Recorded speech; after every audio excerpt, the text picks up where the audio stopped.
Il-Gvern huwa kommess li jkompli jinvesti fl-Air Malta billi jżid il-flotta ta' ajruplani u mhux se jippermetti l-interess ta' gruppi ixxekklu l-linja nazzjonali tal-ajru.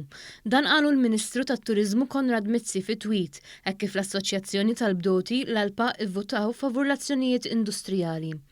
Dan kien irrappurtat fil-Gazzetta Malta Today tal-Ħadd fejn intqalu wkoll l-assoċjazzjoni qed titlob garanzija fuq l-iskemi ta' irtirar kmieni li jfisser li sal-età ta' 55 sena huma jkunu rċivew aktar minn 700,000 euro.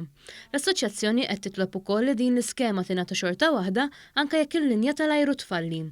F'kummenti ma' One News, il-Ministru Konrad Mizzi qal kif il-unions qablu fuq il-ftehim kollettiv li kien pass importanti għall-linja tal-ajru u li dan qed ikun implementat. Huwa qal kif il-Union tal-Piloti qed tippretendi li l-Gvern jagħti garanzija fuq skema li kienet saret taħt Gvern Nazzjonalista u kompla kif dan il-Gvern ma jista' jagħti l-ebda garanzija dwar dan.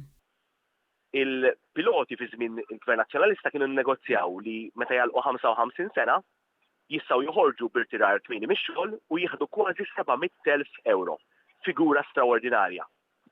Issa jippretendu li l-Gvern jagħti garanzija fuq dan l-ammont.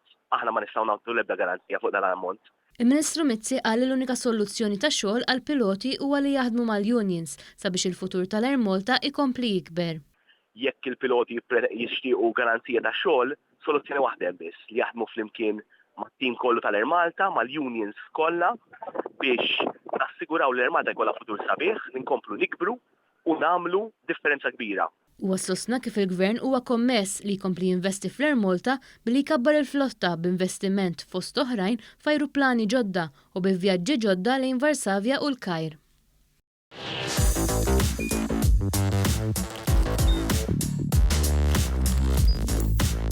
Idħol fuq one.com.mt u hemmhekk tista' tara l-programmi kollha li jxandru fuq One permezz ta' One Play.